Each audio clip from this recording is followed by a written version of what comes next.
Hey guys, since it's episode 100 and everything, I feel like we should probably do something to shout out Deanna for doing all that research and stuff, you know? Oh my God, yeah, we should see if Bigfoot would come down out of the mountains and smoke her out. What?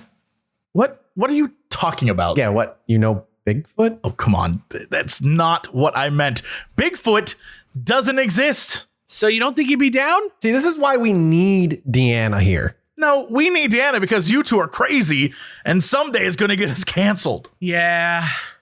Man, I wish she was here right now so I could thank her for keeping us honest. I wish she was here right now so I could thank her for reading all those weird books. I wish she was here right now so she could tell you guys Bigfoot isn't real. Guys, I am here. And if you're talking about the 1967 Patterson-Gimlin film, or PGF, most experts will tell you it's fake. But technically, the jury is still out. Oh, hey!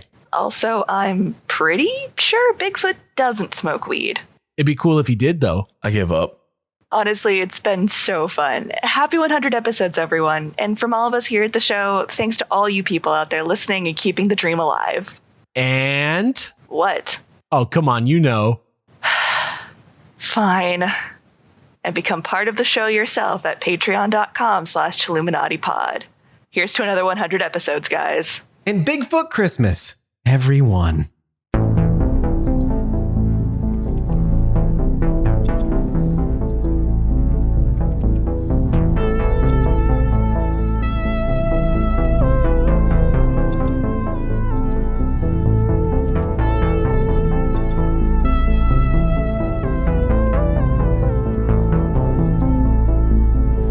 Everybody, and welcome back to the Chilluminati podcast, episode 101. As always, I'm one of your hosts, Mike Martin, joined by two other co-hosts, Jesse Cox and Alex Fasciane. Hello, boys. What's good?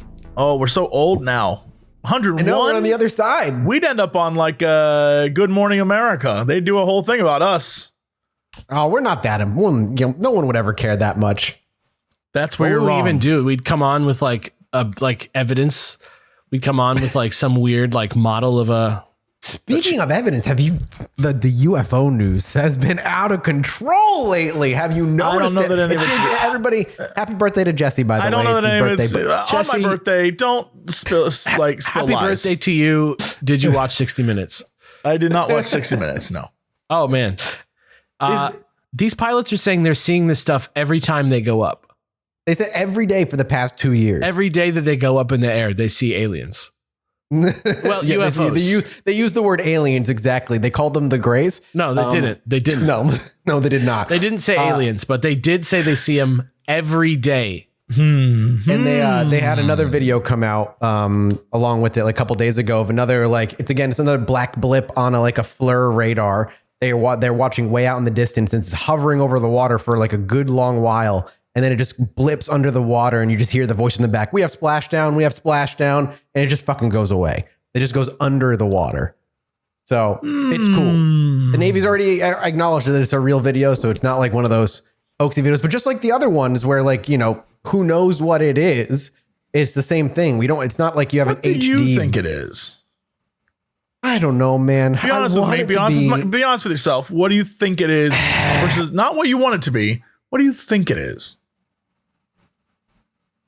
I don't know because I don't think it's anything of ours, like our government or another government, because the way these things move, they'd have to be hundreds of years ahead of us in technology, like well beyond just being able to just go 13,000 miles and then turn on a dime and disappear and appear, 60,000 miles in 30 seconds somewhere else. And if it's ours, there's no reason for them to be like, it exists if it's ours. Yeah, how is the information not trickled down to the right people? I don't want to jump to aliens, but I don't know what it is. I don't know. I genuinely don't know. My hunch says it's something we just don't have a way of understanding yet. Whether it be extraterrestrial, interdimensional, or literally just coming from under the ocean that we've only explored 5% of up to this point. Who effing knows, man? I don't know. The reason it fucks me up a little bit is it's obviously hard. It seems reasonable to be it's not going to be contact from aliens. That's crazy. You know what I mean? Because it is. The idea that aliens would come, if you look at the like stats that people always say, it seems ludicrous, right? Like it's just inconceivable that in like a year, for example, we could be like, oh, and we had first contact a year ago, and now we're like talking to these people from space, et cetera, et cetera. It's like, it's crazy, right? But the fact that they're like, this has been happening for a while, we don't know what it is. I'm like, if they don't know what it is, there's no reason, if they have reason to believe it's from an enemy, they shouldn't be talking about it. If it was us, they shouldn't be talking about it. So it leads me to believe that they really don't know what it is or what the nature of it is. And then you start to think back on all these stories from all these astronauts, people even like John Glenn and shit, like people like real reliable public astronauts who are like vetted, credentialed people being like, when I was up there in the thing, I saw stuff a lot of times and we didn't know what it was. And we just sort of mentioned it and never talked about it again. And it happened a lot and we got used to it, you know, and it's like been happening for years and years and years and years. And to me, that's just really unsettling. Like, I don't have any sort of feeling like some people are saying that they're from underwater because of the water thing, but I don't have any feeling on that. It seems like pure speculation, but just the fact that there is something happening that the government doesn't know about is such a different vibe than I would have said was even thinkable 3 years ago. And I don't even remember what the document is. I'm sure somebody a little bit more versed in it could tell me. But there was some document from some think tank a long time ago. I've said this on the show before about like drip feeding it to us so that we can like digest each piece of information fully before we get the next piece of information, so that we don't become like those crazy people on the top of the tower in Independence Day that get zapped by the aliens. Or something like that, or people start, you know, freaking out and killing each other. Let's not pretend that's going to happen anyway. Yeah, that was definitely, no matter what, there's going to be a contingent of people. Yeah, well, I mean, now that we've been through a global pandemic and like there's people that like we were making fun of in 1918 still around today, anything is on the table. But it just freaks me out. It seems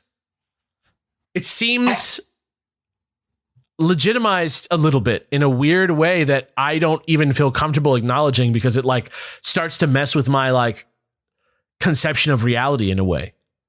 Like I don't my conception of American history.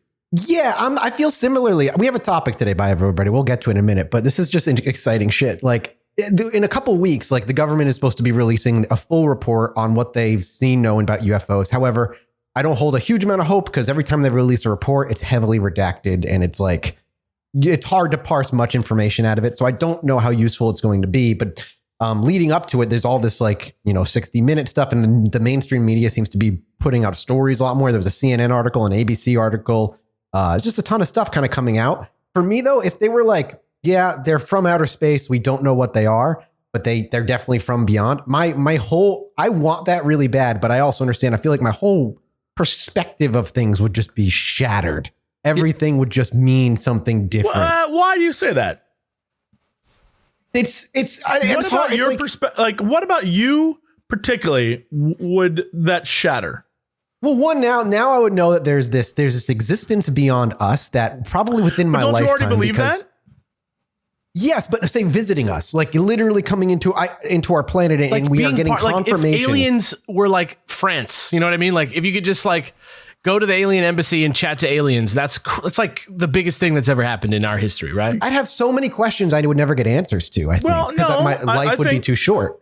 I think that it would be like a Star Trek moment, right?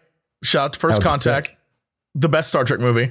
But whatever the case may be. Actually, like, fuck yes. I agree 100%. It's the best one. I don't want to get political, but I agree with you 100%. But like, I think if there's ever a moment where we ever meet something that isn't human from another planet or another star, it should, in theory, if they don't decide that we're like not worth the effort, it should, in theory, change the way we see our world. Yeah. But the thing that I'm trying to get at with you is, I think if anyone is ready for that moment, it's you. I mean, like you're not out here every day being like, well, according to the Bible, 6 the world is only so many years old.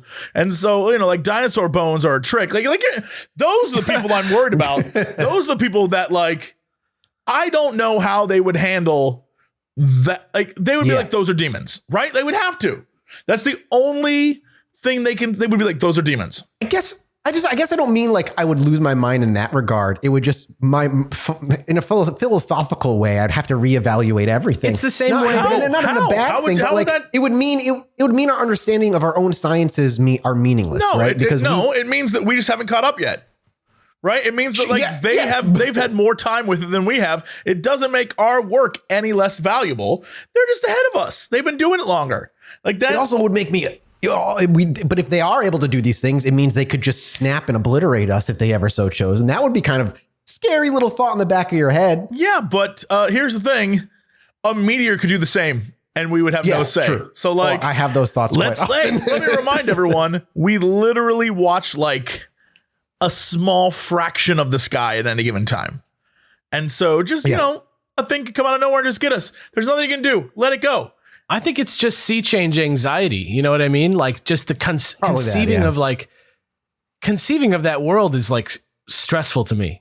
But I am also like, I'm excited as well because I've always wanted to know. I would be more that would change open-minded than the average person. I think about it in most ways, especially culturally.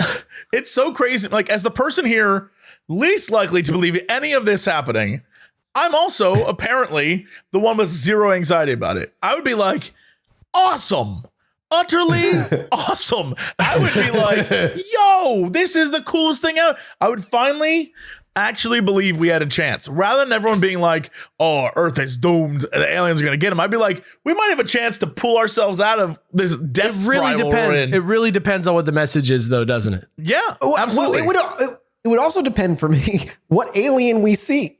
Are we going to see grays?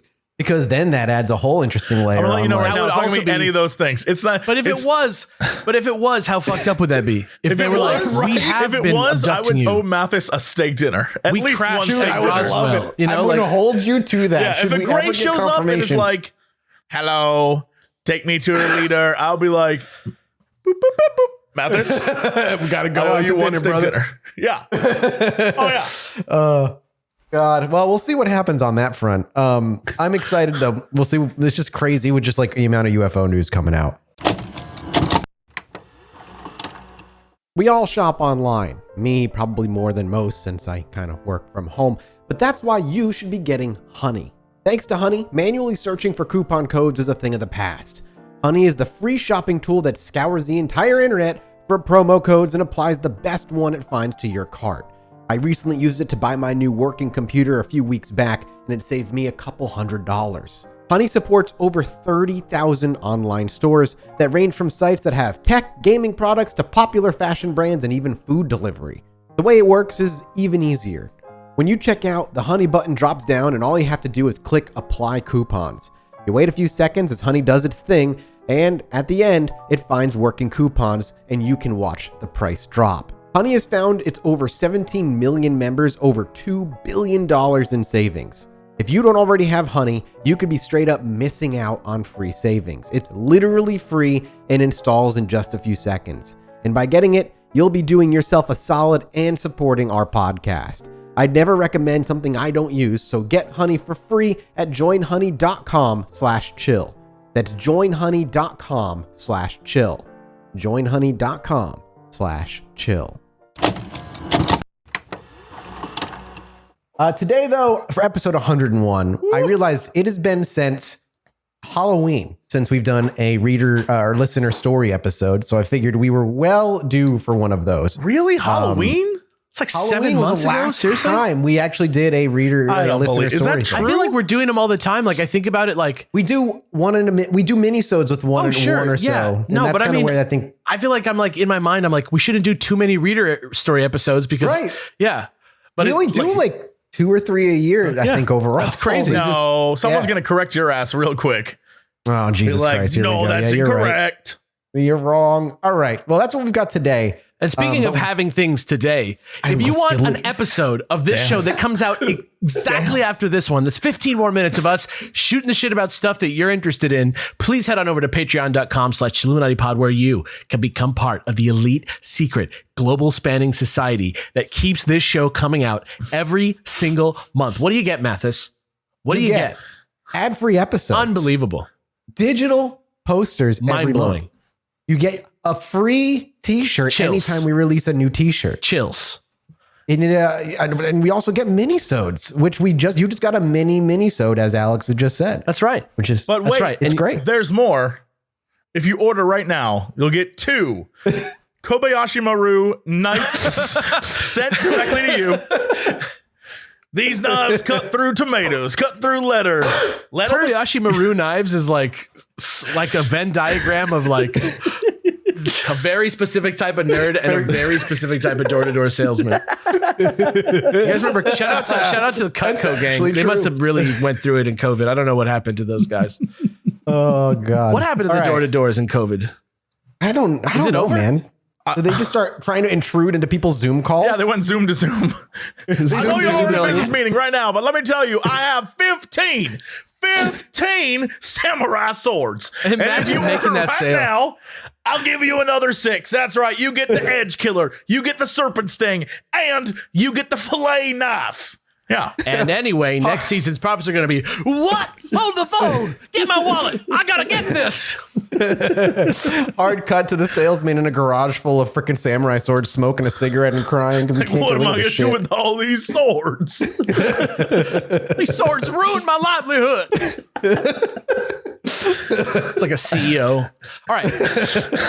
All right, the stories. So, All right. thank you guys, everybody. These all came from Reddit because you guys are just endlessly pouring your own stories onto that area. So, hey, go check out the Reddit. By the way, there's so many good stories over there from all of you guys. The first 2 stories are going to be UFO based because obviously with all the things going on. So I'll take the first one. Here we go. This is called A Tale of 2 UFOs by Criney Shome. So to start, when my parents were first married in the late 80s, they lived together in a little apartment right by the water in Hermosa Beach, California. South Bay represent. Hey, my don't know. Yeah, wherever that is. Sweet. pretty close. I only know. Yeah. No. My mother was pregnant with my older brother. My father split time between working in a television studio and surfing. And they had a large pet turtle named Stimpy. Stimpy. Yeah.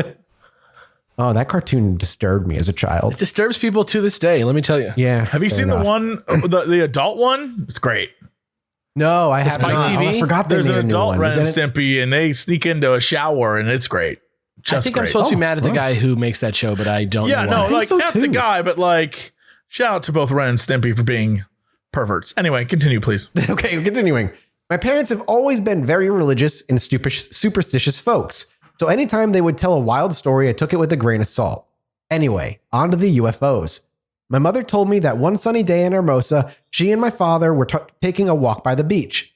As they approached an area where the sidewalk ramps down to meet the sand, my mother saw a strange light coming from the ocean.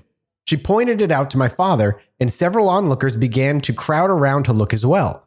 As they all watched, my mother claims that a huge shape began to slowly emerge from the ocean and float above the water. She described it as an enormous white metallic disc with a smooth surface and no distinguishable markings on it save for a brilliant blue glow from the bottom. At this point, my mother says police and unmarked cars were speeding up to the scene and ushering people away from the area and asking them what they think they just saw. As this happened, the craft began to rise more and more quickly before zooming off into the distance, moving like a leaf falls but in reverse. On many occasions, yeah, I'm trying to picture that as well. Like the side What to does that side, mean? like if it, yeah. but it's going up.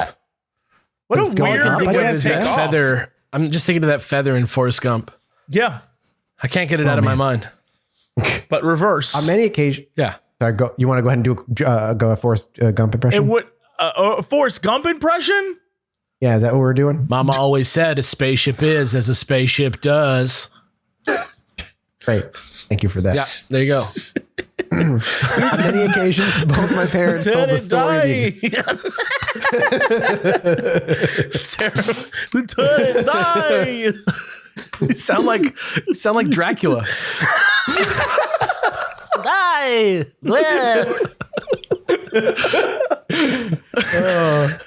On many occasions, both my parents told the story the exact same way with the same small details, but without the other present to influence them. However, neither knew any of the people they claim to witness it, and any search for stories of sightings at the same place and time have come up with nothing at all. So I'm naturally skeptical. But here's where things get funny. My folks were really shaken up by their sighting and discussed it on and off for days after, not able to explain what they saw. About a week later, very late at night, my parents were back from a party and had been drinking quite a bit. As we were getting ready for bed, an intense light from the sky shone into the windows of the apartment. My father rushed to the window, looked out into the sky and shouted, "Oh my God, they're back. They're here for me." Before descending into a fit of panic. Yeah, I don't know why your father immediately thought that they were there for him. How is this not like one of the biggest UFO sighting stories of all time? Yeah, good. Well, hang on. My mother peered through the window and out into that inky black sky, and you will never believe what she saw. The fucking Goodyear blimp. Oh my God. Okay. There's your answer. South Bay represent. The blimp would regularly take passenger touring flights over the South Bay. Yeah. And it had been at a very low altitude over the city, just cruising along. Naturally, my mother died laughing and had to explain to my father through bouts of guffawing that it was simply a blimp. For years after, up until she had kids and even before my father passed, anytime a blimp went over our house, she'd get big eyes, point, and tell my father, "Look, John, they've come for you." Then absolutely lose it. Meanwhile, John's like, "I get it, okay?" The man was traumatized that night. While I don't at all believe they really saw a UFO, this story is a favorite in our family and always makes us laugh. Now, something shorter and less funny. My father was a man always prone to melancholy and anger and seemed to find it impossible to find any calm in life. He was well known in our community for his short temper and generally grumpy mood. My father claimed that one night as he was attempting to fall asleep on the couch, laying back with his eyes closed, he began to feel a strange electricity in the air and found that he couldn't open his eyes. He heard the sound of whooshing air and felt a light weight from 2 feet standing at the end of the couch. He then felt this thing's body lay directly on top of his, toes touching, knees touching, chest touching, and foreheads touching. Oh my God. All this time he couldn't open his eyes. Then the thing spoke to him in a hoarse, low voice and said, "Don't take life so seriously. It is not a game you can play to win. You will be visited again in due time." He then felt the thing touching him disappear all at once, and when he could again open his eyes, his room was empty. From what we know, he never had another experience of this type before he was gone. While I think the story too can be explained away with reason, or maybe these were all the Mothman, checkmate atheists, I definitely think it makes for a spooky little tale. Thanks for reading. I love you guys. Keep doing what you do best. And I'm going to leave that call for Alex to take care of. Thank you. I want to say, if I were ever to get visited by anyone who just wanted to like lay on top of me, first off, I hope they're like, I don't know, like a light spirit. I'm fine with that. But the fact that it was like, "Yo, bro, don't take this shit seriously. Chill out, bro. You'll never get out alive." I'm like, I would have been like, "Hell yes, man. I feel you, just dude." touch it forehead to forehead. I imagine the ghost like leans up and just gently kisses the forehead before he leaves. Just Yeah, just eyes like, closed, just like, "You're "Did doing we just good, become Bubba." best friends?" I would have been fine with that. I've been like, you know what? It wasn't creepy. It wasn't weird. It was just like, "Hey, don't take it too seriously, dude." I would have been like, "Yeah, thanks, pal." Back to bed I go. All right, Jesse, I'm going to let you take on this next one. Oh boy, here we go. So this is UFO over the I-10 by Cj Maximilian. So the I-10, I guess it'll be explained in here, but that's what I took when I was driving to go to the wedding a few weeks ago. Ooh, so I have South Bay experience. represent. I have experience with the I-10. It is a road with nothing on it. Good times. Nothing is on that road. All right. Anyway, it's just desert. After a while, you're like, woo. Okay. Long time listener, first time caller here. This story happened in July of 2020, and it's not the first time I've seen weird things on the road.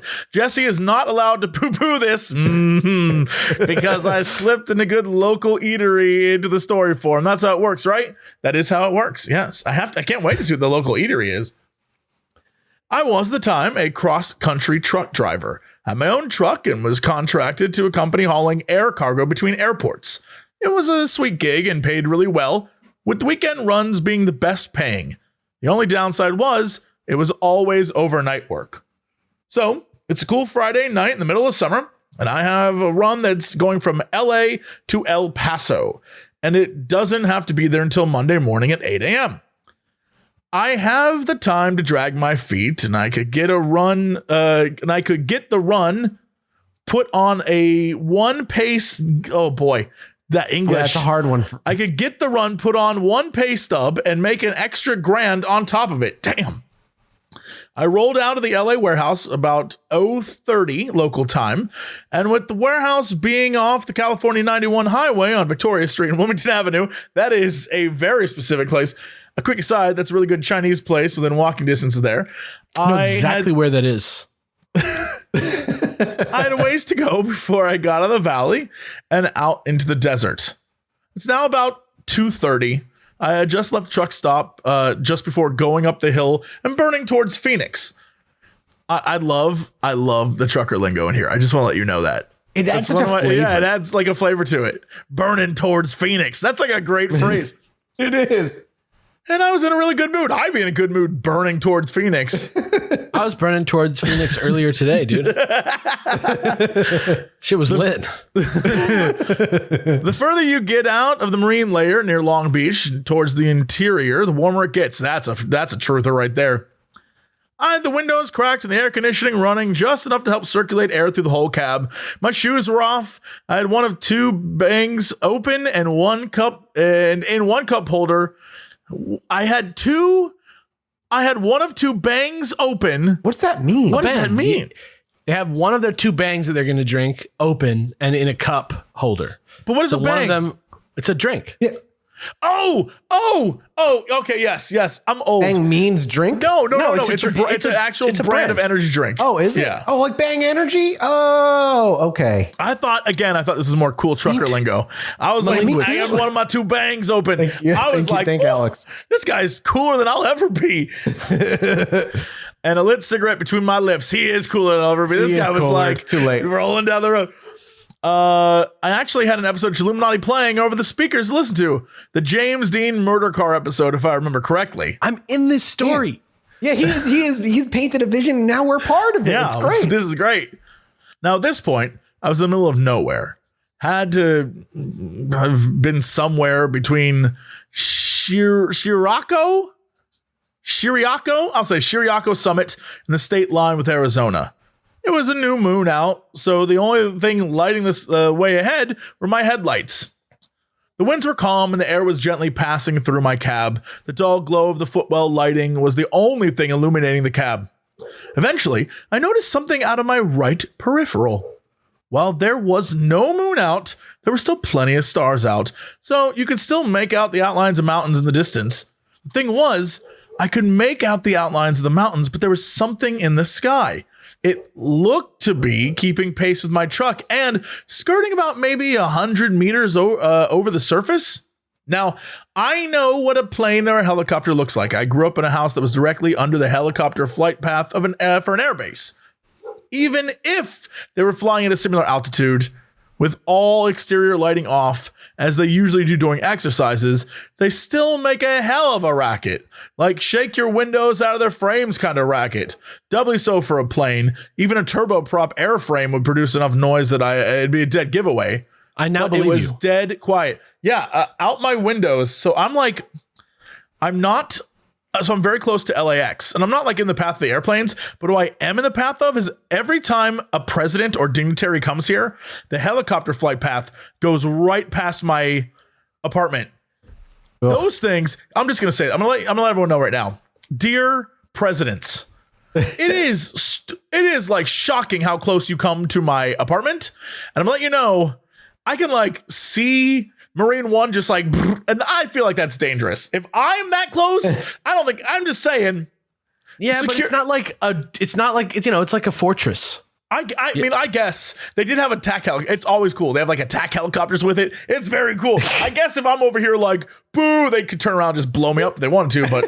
Dude, I live so close to the freeway, like, there's like this like motorcycle ride that goes by my house sometimes. Even those little tiny motorcycle engines will like rattle your face off, when they go by. Like, imagine just a plane, how much louder like a helicopter is or a plane engine is, how much louder that is. If you ever want to have a great time and be terrified, go get stuck at the red light just in front of LAX on Washington Boulevard. You are like in the path of the plane's landing. They are 100 feet above you, and the whole like world shakes as they go by. It's crazy. Yeah. That's nuts. Anyway, I spent the next few minutes keeping an eye out on keep an eye on it out of the corner of my eye, only looking at it directly for maybe half a second each time. Good. Keep an eye on the road. I was properly spooked. There was something there for sure, but I couldn't identify it. It was only then the truck lurched and the dash came to light with an electrical fault. Typical. The truck thinks it's out of fuel when I top off less than 200 miles ago. I hit the hazards and brought it to a stop on the shoulder.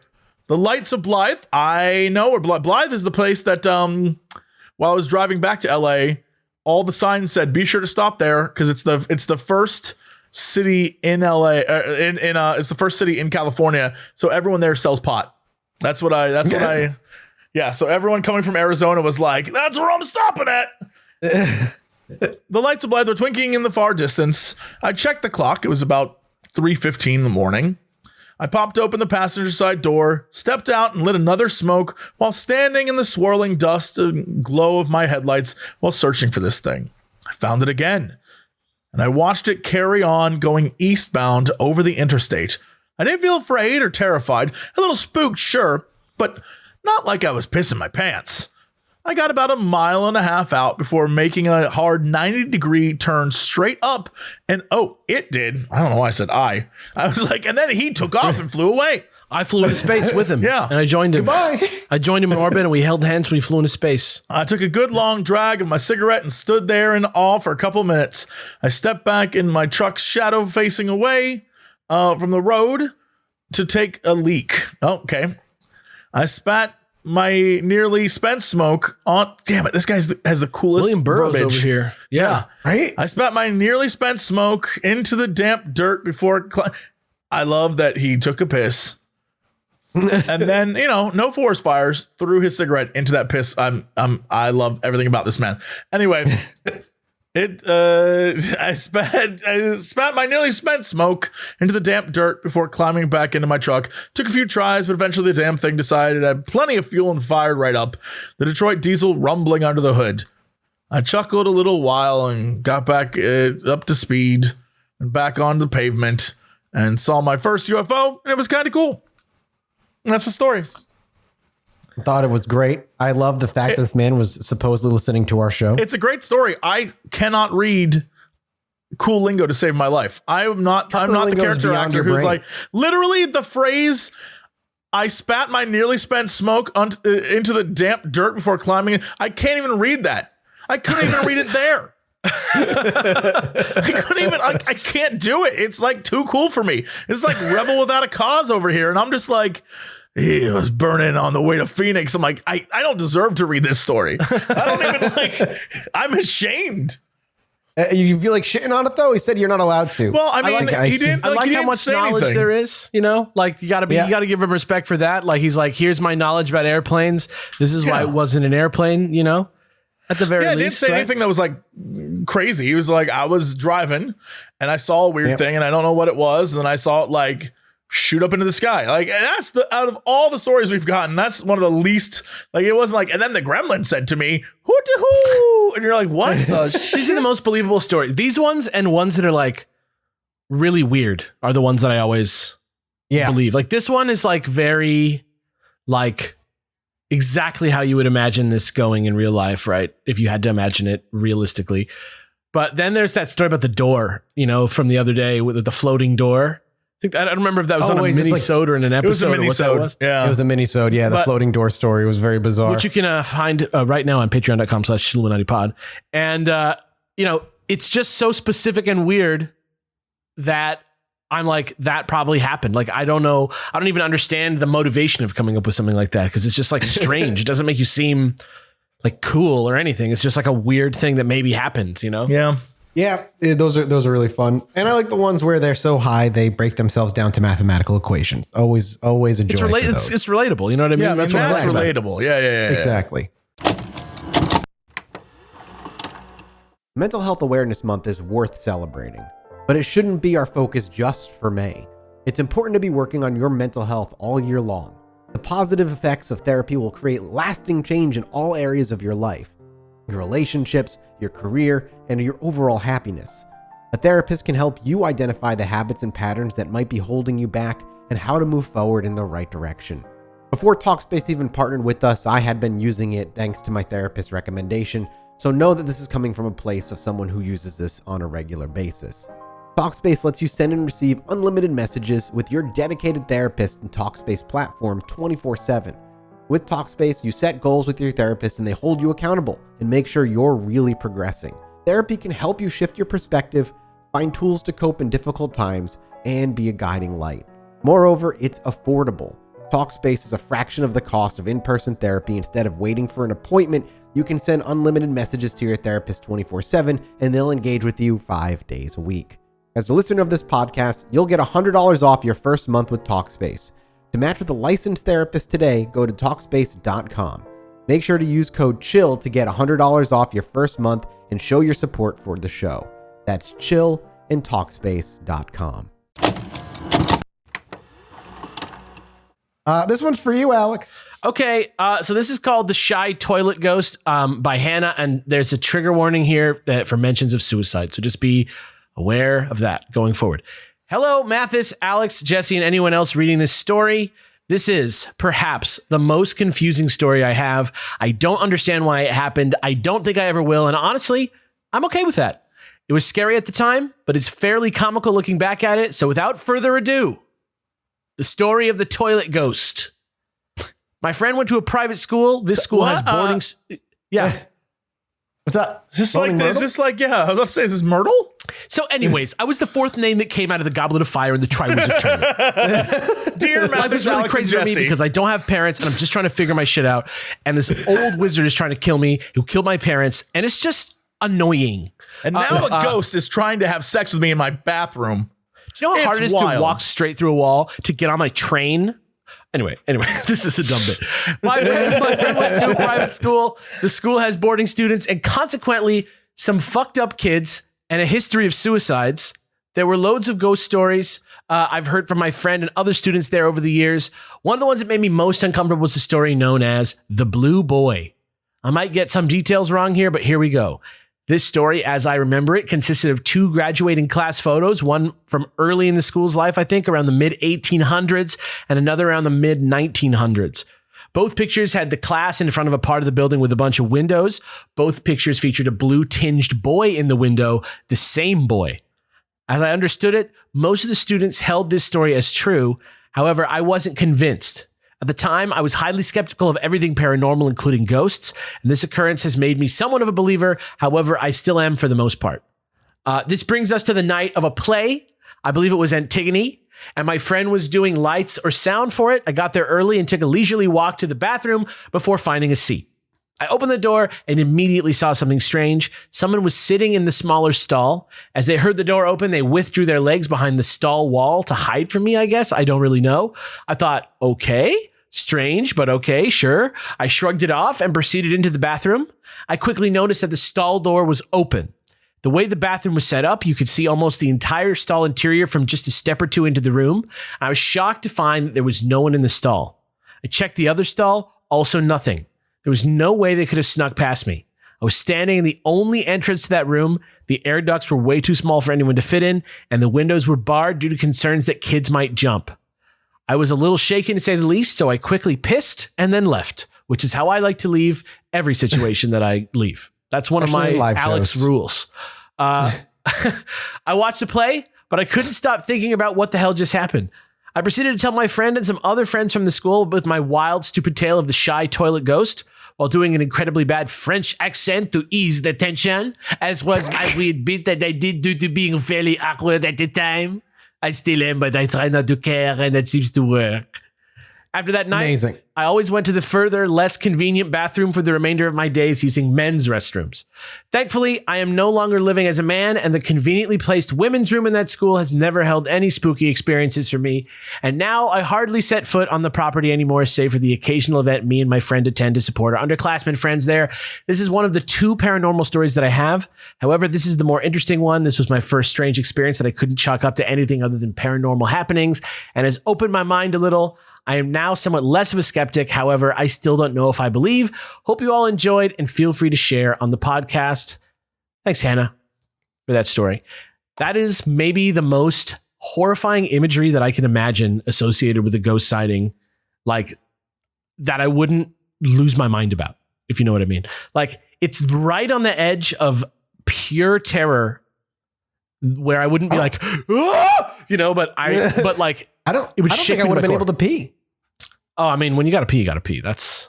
I don't think I would have been able to go through with it. I mean, maybe you got to get out of there. Come up. Maybe it was someone in the bathroom and they slipped and fell in the toilet. We always hear about it. People always ask, did you fall in? While they were flushing it, and they were like, yeah, this could be a cautionary tale. Yeah. People always say, did you fall in? And we always think they're joking, but people are concerned about you. Or maybe that happened 200 years ago, and that's just the ghost. You know what I'm saying? Yeah. And when the feet disappeared, that was the feet being sucked back in. Yeah, you didn't hear anything. And the way you gotta remove those hauntings is you have to have somebody die the same way on a toilet in Australia, and then they meet in the middle. The ghosts rotate and they meet get each other untangled. They meet somewhere in the core of the earth, and their souls That's how suffer diamonds heat are death. made. Yeah. That's how diamonds are created. Yeah, diamonds are the souls of the dead. Yes, of course. Yeah, thank you for that story. I mean, look, these are the types of stories I like because there's no like. I looked it up, and it turned out that every detail in my story was in a single magazine article about this from 10 years earlier that I definitely didn't just read. Like, I like this one because it's just like a shamelessly personal story that is totally believable as something that could have happened, and there's no explanation. And I like those types of stories more. They resonate with me more. Agreed. All right, Jesse, I'm actually going to give you the next one as well. Ooh, it's a dream. All right. It's Is a this dream one. written It's a by short another one. incredibly cool person that I won't be able to keep up with? Are we good? I don't know. I think you'll be able to keep up with this one. We'll see how it goes, but go for it. This one's by Tom Waits. Sorry. Oh, big fan of the show. He's a huge fan. All right. The Nuke Dream. Desires by Design. The Nuke Dream Desire by Design is like something. There's like, that's a cologne or something. Yeah, it's definitely like a series of adult novels. Yeah. That are only sold through Amazon. Desire by Design. It's about a graphic designer who falls in love with the things he creates. Yeah. So I rarely remember my dreams, but when I do, I write them down. One of the few dreams I remember goes like this. Here we go.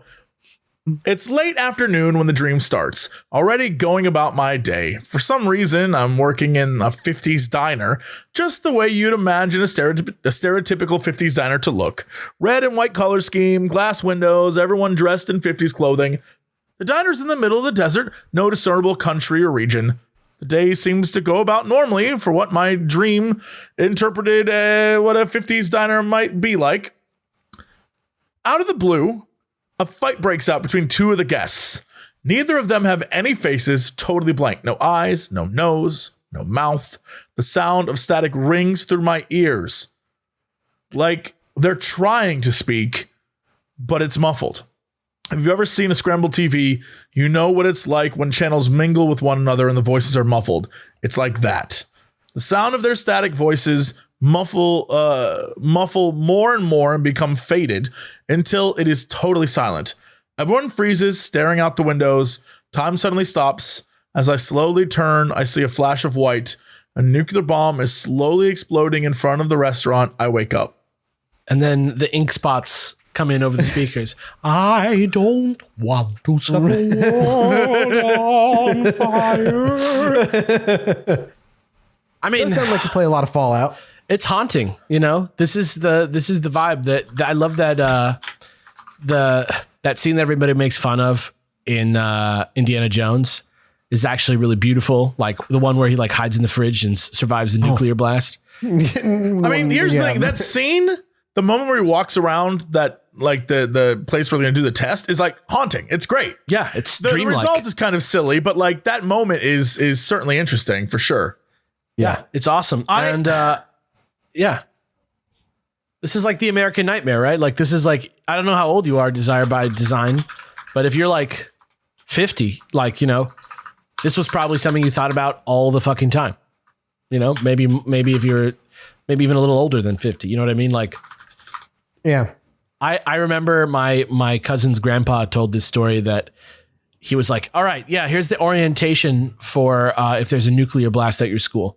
You go, you get under your desk, you get your head and you tuck it down between your legs, and then you tuck it all the way down farther and farther and farther till your head is sticking out from between your ankles, and then you kiss your ass goodbye. Yeah, that sounds about right, man. I literally had to Google bizarre. It was just like, what dreaming of a 50s diner. Like, I know most dream things. It's so specific, a 50s diner. If you're American, I could interpret it as like, just wanting things to be how they were kind of vibes. Well, I mean, I think there's no more romantic image in American imagery than a 50s diner, right? Yeah, like a diner in general. It's like when you dream of a diner, it's kind of like a comfort feeling, right? It's like the nostalgia of something. When you go to a diner, you're eating comfort food, like that kind of thing. And so I know a nuke, even though it seems weird, it's supposed to mean a new beginning, right? Like whatever happens after that, like you've ended. It's like a solid ending. So I don't know what any of this means overall. I don't know why the voices are muffled. And it's a 50, like it's very specific, but I know that, it all ends because a nuke goes off, and that's like, yeah, what a weird. All right, like let me take a crack at this really quick, just because it's almost like they wrote this. You know what I mean? Like if you're really getting into it, right? Like if you want to get, like, this is me being a comparative lit major, right? So you got the two people fighting in the American diner, the classic idyllic setting, like I say, the most romantic setting in American culture, I think. Oh, but it's just noise. Yeah. They're just, and there's two people that you don't know, that you don't recognize them. They're not connected to you. Like we know Joe Biden is the president of the United States, right? But we don't know Joe Biden, and even more like, somebody like Putin or somebody like Kim Jong-un or, some nameless threat to the country, two people fighting that you don't. But we know it's an American diner, hence they are Americans. Right. But I'm just saying the two people, fighting. It's symbolic, right? It's just two strangers that don't have anything to do with you, like creating conflict. And that's, if there was a nuclear blast, you know what I mean? It would be the result of two people fighting that you can't really understand or that you wouldn't know, even if it's not necessarily, two guys in the diner next to you. The perfect American lifestyle being wiped out by a nuke as the result of or connected to two people that you don't understand or really know or have, it's that, it's the difference between being a senator and voting for a senator. And I think that, you could be having anxiety about that. And I think in this day and age, especially when, we weren't even sure if there was going to be a transfer of power this year. You know what I mean? Like it's a tumultuous time. It's possible that aliens are going to land. Did I send you guys that? Reddit post? I'm actually gonna read that later on the minisode that is available later on patreon.com/ChilluminatiPod. Dude, I love the repetition. You're really getting that repetition. I want Call people to to action go is get great. on it because it's the best website on the internet. It's so earnest. I will say that just like while you were talking, Alex, almost every single person who mentions an explosion or something, it's all about anxiety. So this is a great anxiety dream. Like it's almost the way you describe it. It's almost exactly what you would imagine an anxiety dream to be about. You're stressed. Like you're stressed about poetry. something. Yeah. Yeah, I like it. Listen, when it comes to car and home insurance, don't we deserve better? I know I goddamn do. And I put my policy to test and turned to Gabby. They literally stand for Get a Better Insurance. Getting better insurance with Gabby means a better price for the same insurance coverage. Who knew something like this existed? Listen, I went over there and I just needed to check to make sure I was getting the best deals. And when I ran my insurances through, I was ensured that I was actually paying the least that I could possibly be paying, which is good. They are the one true comparison platform with real rates. They give you an apples-to-apples comparison of your current coverage with 40 of the top insurance providers like Progressive, Nationwide, and Travelers, all in one place. All you got to do is use your current insurance information to get started, and in just minutes, you'll be able to see quotes for the exact same coverage you currently have, and it's free to use. Like I said, I used it, and I was quickly able to find out in minutes if I was overpaying or not, and luckily, I was not. On average, Gabi actually saves customers $961 every year, and they'll never sell your info, so there's no need to worry about annoying spam or robocalls. Put your policy to the test like I did. Get a better insurance with Gabi. It's totally free to go check, and there's no obligation. Go to gabi.com/chill. That's GABI.com/chill. Gabi.com/chill. Well, here's another one. This is called The Same Nightmare by Foggy Pansophic. I'm trying that. Foggy Pansophic. I think that's perfect. I think you nailed that. Yeah. Thank you. I started listening a couple of months ago. Love the podcast. But basically at the beginning, he says, Jesse, I swear to whatever is up there, if you don't believe me, this is 100% true. He also wrote in parentheses. He also wrote in parentheses after that. He already doesn't believe me. Parentheses says, he already doesn't believe me. I already don't. When I was around 22 to 23, my ex, then girlfriend, came to my dad's house for dinner with my stepmom and brothers, one who was 10 years younger, the other 12 years younger. It was a fun time, warm and comfortable. The house was beautiful then, but when my dad first moved there, I was around 8. It was far from that. At that time, roughly 14 years prior to the dinner, it was owned by a creepy old lady, and the house was what I called the Addams family house. The upstairs had bedrooms with outdoor shingles lining in some inside walls of bedrooms, red carpets, dead flies on window screens, and dilapidated walls. That's awful. The stairs led down to the main floor, but turned awkwardly at the bottom. Strange columns in the living room held up nothing, and the kitchen had weird vents in the walls. The Gothic-style door to the basement had maybe 30 separate pieces of rope, all tied into various knots, which were labeled and nailed to the door. The basement itself had Gothic doors leading to other rooms with iron cages at face height, oddly placed tiles, a fake trapdoor that went nowhere, and a fake Industrial Revolution type of furnace. All right, let me just stop you real quick. Is this an escape room? What the fuck is a Resident Evil mansion? I don't know where the story's going, but if you were just to stop there and be like, it was a weird house, I'd be like, this is the scariest story we've ever had on here. What the fuck? This is awful. Why would you? I'd be like, no, I'm good. No. What puts it over like a little too far for you? For me, it's the knots hammered to the door. Yeah, 30 pieces of rope. Yes. What the fuck? Like the fake trap door that goes to nowhere. It went to somewhere one time. A fake furnace. A fake Industrial Revolution furnace. That's so... What is like a Bret Easton Ellis novel? I don't know what's going on here. Maybe this was like someone who worked on films and like saved stuff from their set piece. I have no clue. That's an interesting idea. At the time, my room was upstairs with the attic attached to my closet, and the closet door had a red light on the outside when the attic light was off, which is a stupid design and freaked out young me. Whenever I wanted to sleep and everything was dark, there was always the red light looking at me like the fucking eye of Sauron or something. The house was creepy enough, and now I had a red light at face height when I wanted to sleep. Later, I can imagine that's like torture every single night trying to get to sleep. It's like and that episode of Seinfeld. Oh, is it? The Kenny Rogers Roasters? Yeah, the Kenny Rogers Roasters, yeah. Where he goes crazy. Later, as my other two brothers were born, they all had that room too at some point for a few years. All of us shuffling around, but having occupied that room for a while individually. One night, I had a nightmare. The neighbor was making a Frankenstein's monster and was inhumanely wailing in a high-pitched voice about his bloody fingers right at me through his bedroom window. What does that mean? The neighbor was making a Frankenstein's monster? This is the nightmare. Yeah, we're in the nightmare he's having. Yeah. Okay. And he was in. I was like, time out. What? That we are. Okay.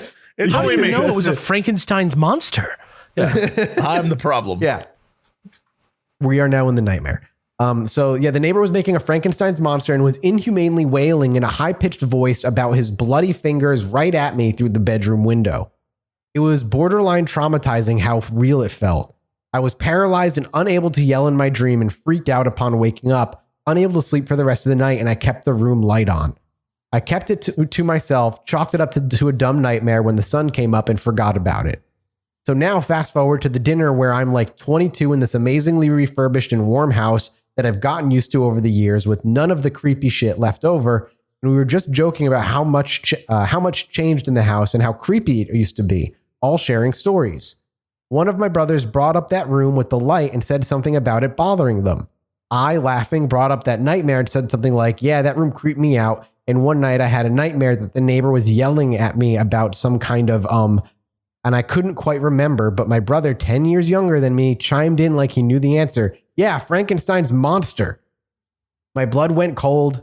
That was it. I forced myself to ask how he knew that, despite the sudden shift in mood and me being pretty freaked out. He said something to the effect of, I had that same dream when I was in that room too. We all were quiet, but then just kind of moved on because it was so weird. And I don't think anyone wanted to address it, and neither did I. So I had a few drinks to chill and forget about it. And we all went back to having a nice dinner. My ex and I are still friends, and she will corroborate that story for me.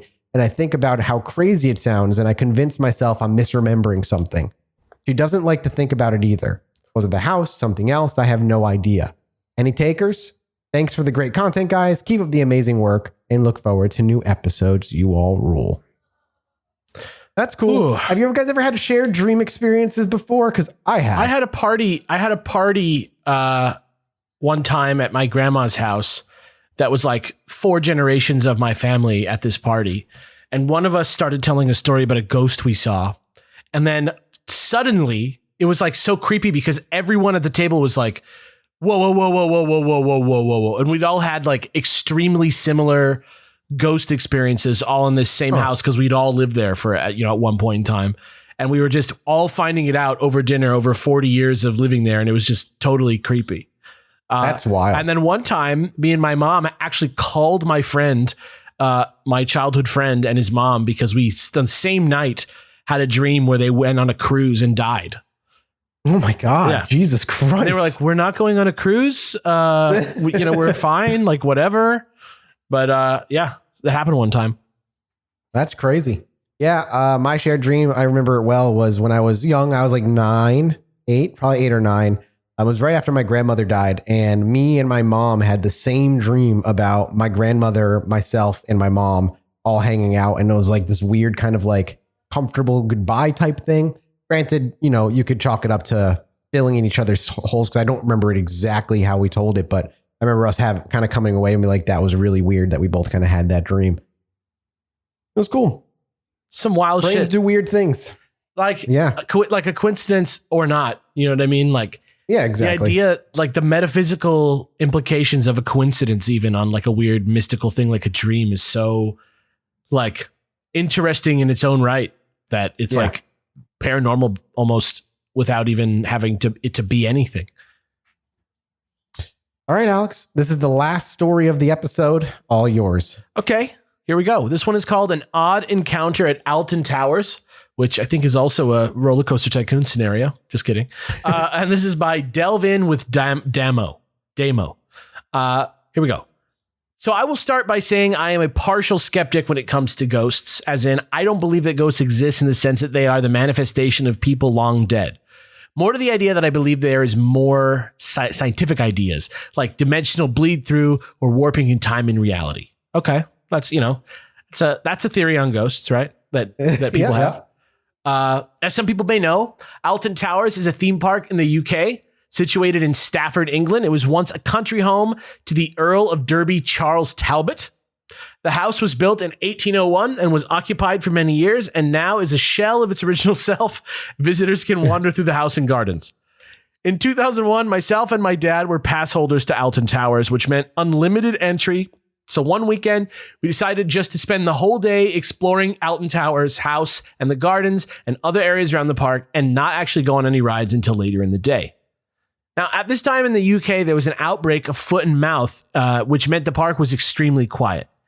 Less than 1,000 people in the park most weekends, so it was especially quiet in the old house, because I imagine it's probably like the boring shit, right? Yeah. Yeah. He had taken the north entrance and I'd taken the south, and we was due to both meet at the tower on the roof.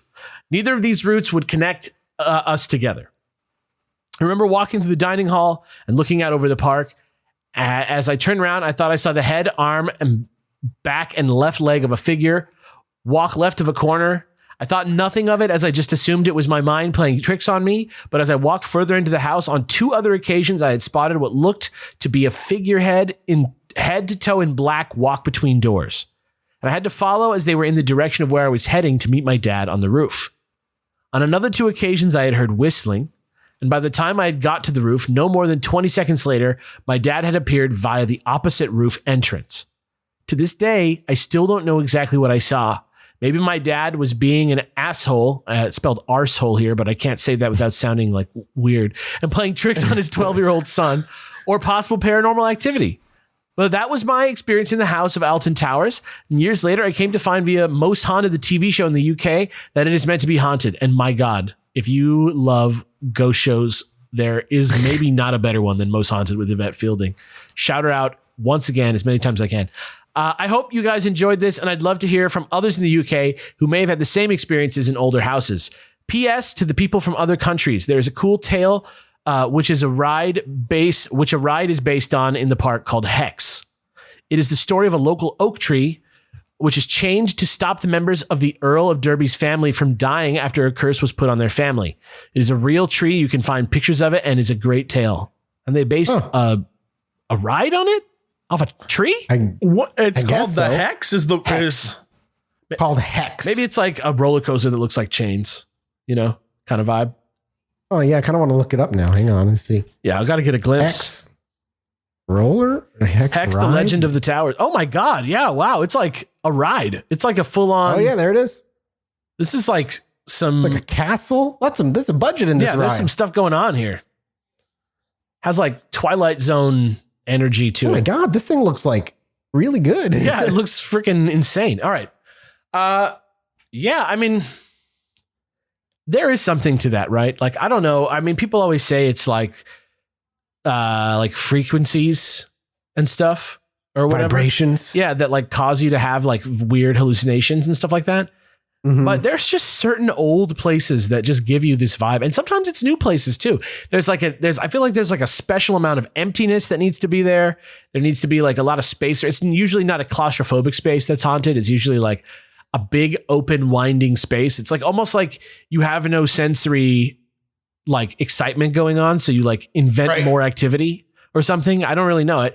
I feel like it might be something like that, like some animal instinct to keep you on your toes or something like, that trick that people Humans do. survived as long as we did because we're just afraid of everything. Yeah. We were very aware of our surroundings at all times. People do that thing where you can like trip out without doing drugs by playing, you like play static really loud in headphones and then you tape half a ping pong ball to each of your eyes to like, shut, like it's almost like a sensory deprivation tank.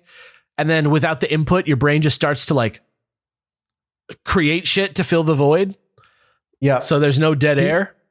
People do that too. I used to watch this. This is before we were doing Chilluminati. I used to watch this ghost hunting crew on YouTube. I can't remember their name, but they used to do that. The Ouija board where they'd put the Ouija board in his lap. They would tape 2 ping pong balls to his eyes, give him like sound blocking, like earphones, and then like tape his mouth shut and then just like ask questions and like have the Ouija board quote unquote answer. It was wild. Very bizarre. That's nuts. Yeah, crazy. Anyway, that's it for us here on the story on this episode. Thank you guys so much for the stories. If you want to drop stories and you're on the Discord or over on the Reddit, you can do so on either one. We kind of go through them every so often, like for these episodes, and we love your stories. The UFO encounter ones are my favorite just because they're so interesting. I just, more of those, please, if you've got them. Don't make them up, though. Only honest people. Thank you. I will check your history and run them by the police and have you arrested and put in jail if you lie. Whoa. We're going to go record a mini-sode now for patreon.com/ChilluminatiPod. Thank you guys so much for listening, and we'll see you all next week. Bye. Bye. Anyway, me and my wife were sitting outside indulging on our porch one night, enjoying ourselves. I needed to go to the bathroom, so I stepped back inside, and after a few moments, I hear my wife go, "Holy shit, get out here."